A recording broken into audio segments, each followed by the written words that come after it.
నమస్కారం, welcome to I dream. ధర్మ మార్గం విత్ విజిత కార్యక్రమానికి స్వాగతం.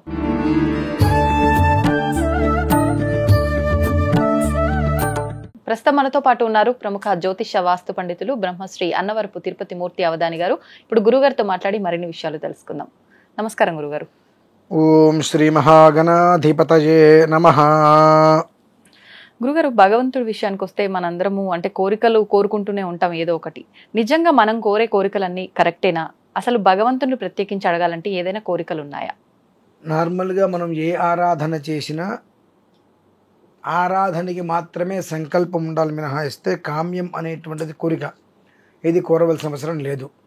మనం ఎందుకు చేస్తున్నాము అనేటువంటిది ఆయనకి తెలుసు. అయితే భగవంతుణ్ణి ఖచ్చితంగా కోరవలసినవి అడగవలసినవి 4 ఉన్నాయమ్మా. ఈ 4 తప్ప మనం అన్నీ అడుగుతాం. ఈ 4 ఒకటి ఉంది. అదేంటి? ఒక విధానంలోనే 100 సార్లు అడుగుతాం. మొట్టమొదటిగా భగవంతుణ్ణి మనం అడగవలసింది ఆరోగ్యం, తర్వాత ఐశ్వర్యం, తర్వాత కీర్తి, తర్వాత శత్రువు అనేవాడు లేకుండా ఉండాలి. ఈ 4 మాత్రమే ఖచ్చితంగా భగవంతుణ్ణి అడగాలి మనం.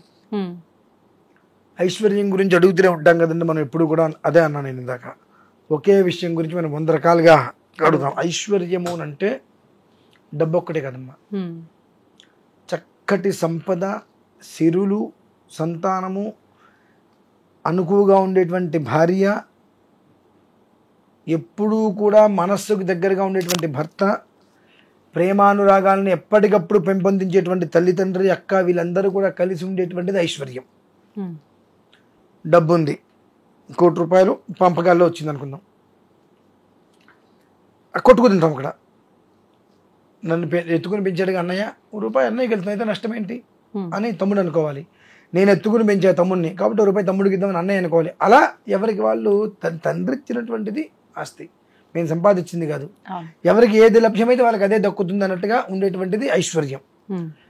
అన్నతమ్ముల మధ్యన కానీ, అక్క చెల్లెల మధ్యన కానీ, అక్క తమ్ముల మధ్యన కానీ, తల్లిదండ్రుల మధ్యన కానీ, భార్యాభర్తల మధ్యన కానీ, తండ్రి కొడుకుల మధ్యన కానీ ఎలాంటి వైరము లేకుండా చూసేటువంటిది ఐశ్వర్యం. అది మనం కోరాలి. అలా కోరట్లేదుగా మనం. డబ్బు అనేటి ఒకటే కోరుతున్నాం కాబట్టి మనం ఎంత కోరినా అది రావట్లా. 2, మరి ఆరోగ్యం అనేటువంటిది మనం కోరుకోవాలి.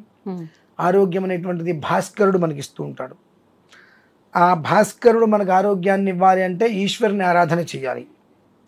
మండలాంతర్గతంగా ఉండేటువంటి ఈశ్వరారాధన కనుక చేసినట్లయితే చక్కటి ఆరోగ్యం మనకు సంప్రాప్తమవుతుంది. ఆరోగ్యం మనకు లేదు, అమోఘమైన ఆయుష్ ఉంది, సంపద ఉంది, ఏం చేస్తాం మనం? మంచం మీద ఉండాల్సిందే. కాబట్టి చక్కటి ఆరోగ్యము, ఆయుష్ 2 ప్రధానంగా మొదటి భాగంలో కోరుకోవాలి. 2 ఐశ్వర్యం.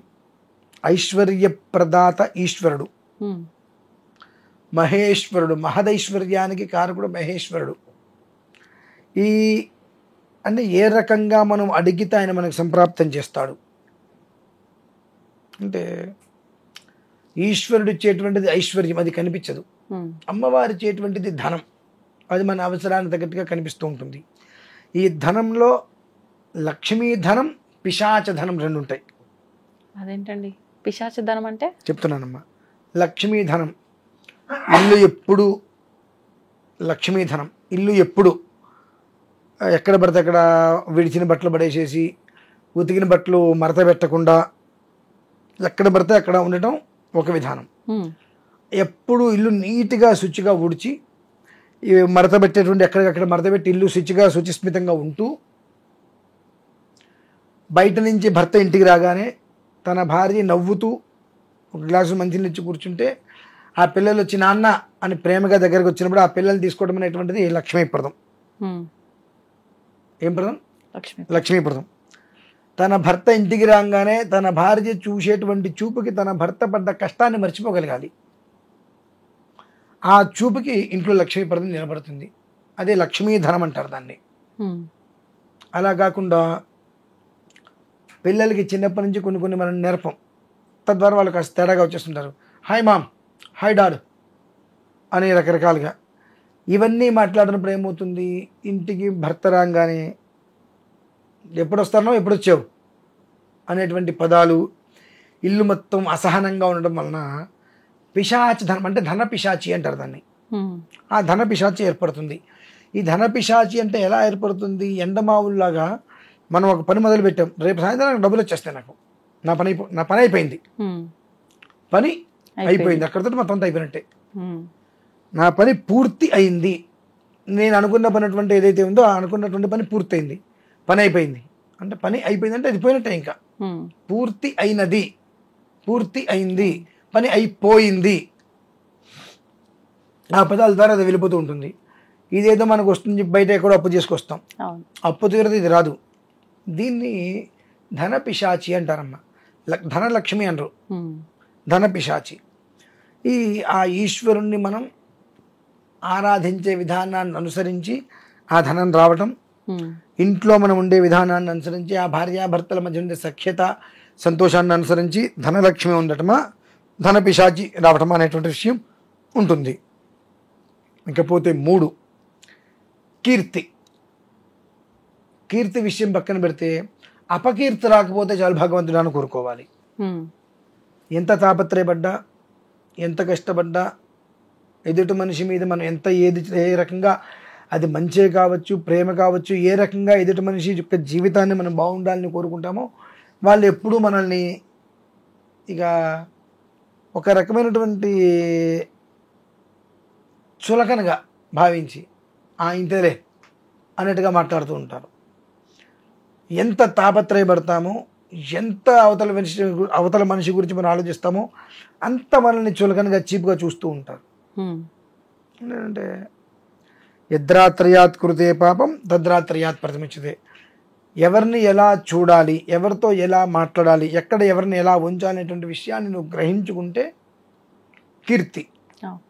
అలా కాకుండా ప్రతి ఒక్క వాడికి నువ్వు వెళ్ళేదో హెల్ప్ చేద్దాం అనుకుంటే అవతల వ్యక్తి ఏమనుకుంటారు, నీకు ఏదో స్వార్థము, ఏదో అవసరం ఉంది కాబట్టి నువ్వు హెల్ప్ చేసావు, నీలో అంటే నీకు ఏదన్నా ఒకటి రిటర్న్ తీసుకోవాలని ఆలోచన లేకుండా నువ్వు హెల్ప్ చేయలేదు కదా అనేటువంటి ఒక కుచిత బుద్ధితోటి వాళ్ళు ఆలోచిస్తారు. అంతేకాని 10 మందికి ఉపకారంగా ఉన్నాడు, ఎవరి దగ్గర ఏది కోరలేదు కదా, రిటర్ను నాకు కష్టం వచ్చింది హెల్ప్ చేయండి అడగలేదు కదా, 10 మందికి ఉపకారంగా ఉన్నప్పుడు మనకు ఏదైనా ఉపకారంగా ఉందామని ఆలోచన ఏమైనా ఉంటుంది ఎవరికైనా?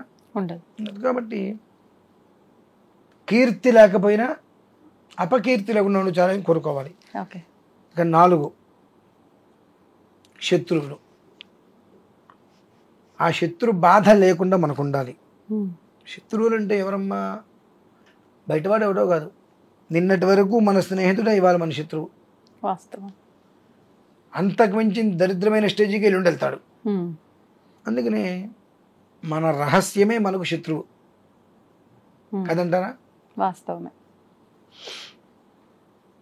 ఎందువల్ల ఇప్పుడు నేను ఒక మనిషిని కొట్టాను, తిట్టాను, నాకు తప్ప ఎవరికి తెలియదు కాబట్టి అది నా దగ్గరే ఉంటుంది. అప్పుడు నేను ఎప్పుడైతే ఆ విషయము ఇంకొక మనిషిని నమ్మి చెప్తానో ఆ క్షణం నుంచి నేను దినదినగంట 100 ఏళ్ళు అయిషి నాకు అంతే. రహస్యంగా ఉన్నంత వరకు ప్రాబ్లం లేదు, ఉండదు. మన రహస్యమే మనకు శత్రువై కూర్చుంటుంది. అవతల వ్యక్తికి చెప్పిన తర్వాత మనం ఏదైనా 2-3 విషయాలు వాడి ఇంకా ఏమన్నా మనం పడాలి. వాడిని ఒక మాట అనకూడదు, ఒక తిట్టకూడదు. గబిక్కిన ఒక మాట అరిస్తే రేపు పొద్దున వాడు ఏం చేస్తాడో తెలియదు. వాడి అవకాశాన్ని బట్టి వాడు ఎట్టు చెట్టినా దాన్ని తిప్పుకుంటూ ఉంటాడు. అప్పుడు ఏమవుతుంది, మన రహస్యం మనకు శత్రువై కూర్చుంటుంది, ప్రమాదం తెచ్చిపెడుతుంది. కాబట్టి ఏది ఏం చేసినా నువ్వు ఒక్కడివే కూర్చొని చేసుకో. ఇంకొక మనిషిని నమ్మి నువ్వు చెప్పావా, ఏమో అదృష్టం బాగుంటే నీ జీవితకాలం ఆ విషయం దాచేసుకోవచ్చు. అదృష్టం బాగాలేకపోతే ఏ క్షణాన్ని బయటపడితే మన పరిస్థితి ఏంటి? కాబట్టి శత్రు అనేటువంటి వాడు నాకు లేకుండా చూడు తండ్రి అని 4 ఖచ్చితంగా మనం భగవంతుని కోరుకోవాలి. ఎందువలన శత్రువు కన్నా శత్రు పీడ మనకు చాలా ప్రమాదం. ఒకళ్ళకి మనం ఉపకారం చేస్తాం, ప్రతిసారి చేయలేం. 4 సార్లు చేసి 5వ సారి మనం చేయకపోతే ఈసారి ఎందుకు చేయలేదు నువ్వు, 4 సార్లు మనకు ఉపకారం చేశారు కదా అనే ఆలోచన ఉండదు. ఈసారి ఎందుకు చేయలేదు నువ్వు అనేటువంటి మన మీద నిప్పులు చెలరేగుతూ ఉంటాడు. ఇటువంటి వాటిల్లో కన్నా మనం చాలా ప్రశాంతంగా ఉండటం అనేటువంటిది ఎప్పుడు అవతల మనిషికి ప్రాణం మీదకి వచ్చింది, మానం మీదకి వచ్చింది అన్నప్పుడు చెయ్యి, వదిలేసి. దాన్ని అవతల వ్యక్తి ఎలా తీసుకుంటాడో నీకు అనవసరం. ఇకపోతే 3 ఇంకొక విషయం అందులోనే, ఒకళ్ళు మన దగ్గరకు వచ్చి ఏదైనా చెబుతుంటే మన గురించి అసలు మనం వినకూడదండి ముందు. అంటే దేని గురించి చెప్తుంటే? నేనున్నాను, నాకు జరిగింది. ఒక అతను ఎవరు వచ్చి, గురుగారు మీ గురించి ఎవరో ఏదో అన్నారండి అన్నారు. అది మనం విన్నప్పుడు మనకేమనిపిస్తుంది, రకరకాలుగా లోపల నుంచి ఇంకా రియాక్ట్ అయ్యి దానికి మనం ఏదన్నా ఎట్లా ఎట్లా అనుకుంటే మన ఆలోచన దృష్టిలో పెట్టుకుని అవతలకి ఇంకో రకంగా వెళ్ళిపోతుంది. కాబట్టి అసలు ముందు మనం వినకూడదు. ఇట్లా మీ గురించి అనగానే ఏమన్నా విన్నావా? విన్నానండి. విన్నది నిజం అన్నా, మీరు వినకుండానే. ఏం విన్నానో తెలుసా? నాకు వద్దు. ఏదైనా కావచ్చు కాక అవతల ఒక వ్యక్తి నా ఎదురుగుండా అనలా, నా ఎదురుగుండా అంటే ఓకే, నువ్వు వచ్చి నాకు చెబుతున్నావు, నీ ఎదురుగుండా అతను ఏమన్నాడో నాకు తెలియదు. కాబట్టి నువ్వు విన్నది 100% నిజం, అందులో ఎలాంటి అబద్ధము లేదు. కావాలంటే నలుగురికి వెళ్ళి నువ్వు చెప్పుకో, దాంట్లో 4 రకాల ఇంకా జోడించి చెప్పుకో, నాకు వచ్చే నష్టం లేదు అనుకోండి. మనం చాలా ప్రశాంతంగా ఉంటాం. వాడు ఏం చెప్తున్నాడు మన కుతూహలం, అది ఎప్పుడైతే మనం వింటామో అప్పటి వరకు మనకు ఉన్నటువంటి మిత్రుడు కూడా మన శత్రువు అయిపోతాడు.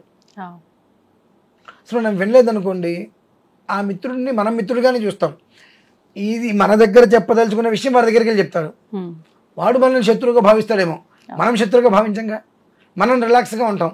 మన మీద శత్రుత్వాన్ని పెంచుకుని వాడు నష్టపోతున్నాడేమో, మనం శత్రుత్వాన్ని పెంచుకోవట్లేదు. కాబట్టి మనం చాలా రిలాక్స్గా ప్రశాంతంగా ఉంటాం. అంటే భగవంతుని మనం ఈ 4 కోరుకోవాలి. అయితే కోరుకుంటే సరిపోతుందా? ఆశ ఉంటే చాలుగా. సంకల్పం ఉంది, ఆశ ఉంది, ప్రయత్నం ఉండాలి, అది నెరవేరాలిగా. నెరవేరాలి అంటే చక్కటి మనకు మార్గం కనిపించాలి. ఆ మార్గం ఎక్కడ ఉంటుంది, ఎలా ఉంటుంది, మార్గం ఇదేని మనం ఎలా గుర్తుపట్టగలుగుతాము? ఆ వచ్చినటువంటి మార్గాన్ని మనం సద్వినియోగం చేసుకొని పట్టుకోగలిగితే ఆ భగవంతుడు మనల్ని పట్టుకునే విధానం వేరేగా ఉంటుందండి. మనం పట్టుకోవడం ఒక రకము, మనల్ని పట్టుకోవడం మరొక రకం. మనం పట్టుకునే విధానాన్ని అనుసరించి భగవంతుడు మన చేయి పట్టుకుంటాడు. భగవంతుడి చేయి మనం పట్టుకుంటాం, ఆయన గాలిలోకి మనల్ని తీసుకెళ్తూ ఉంటాడు. మన చేయి జారిపోతూ ఉంటుంది, మనం గట్టిగా పట్టుకోలేం. ఆయన మన చేయి ఇలా పట్టుకుంటాడు. ఆయన ఎంత తీసుకెళ్ళినా ఆయన పట్టుకున్నప్పుడు వదలడు కదా, మన చేయి జారదు. కాబట్టి మనకి ఇబ్బంది లేదు కదా. ఆ స్థితికి వెళ్ళాలంటే దానికంటూ కొన్ని ప్రత్యేకమైనటువంటి పర్వదినాలు వచ్చినప్పుడు ఈశ్వర ఆరాధన చేసుకోండి. ఈశ్వరుడికి మాత్రం అనునిత్యము ఆరాధన చేసుకోగలిగితే ఇటువంటి వాటి నుంచి మనం బయటపడతాం. క్షిప్రంగా బయటపడాలి అనుకుంటున్నప్పుడు రుద్రాక్షలతో ఈశ్వరుని అర్చించండి. రుద్రాక్షలతో ఈశ్వరుని కనుక అర్చించగలిగితే, రుద్రాక్షలతో రుద్రుని అర్చించుట. మనం ఈశ్వరుడికి అభిషేకం చేస్తున్నామే మనమే ఈశ్వరుని అయిపోతాం. అక్కడ రుద్రాక్షలతో రుద్రుని అర్చిస్తున్నాడు, తనకు తానే అక్కడ అర్చిస్తున్నాడు. ఆ రకంగా ఆ ఈశ్వరుడి అనుగ్రహం పరిపూర్ణంగా లభ్యమవుతుందండి. ఆ ఒక్కటి చేసుకోగలిగితే చాలు. ఈ సంకల్ప బలం, కోరిక నెరవేరుతుంది మనకు. ఓకే, అది పరిస్థితి. ధన్యవాదాలు గురుగారు.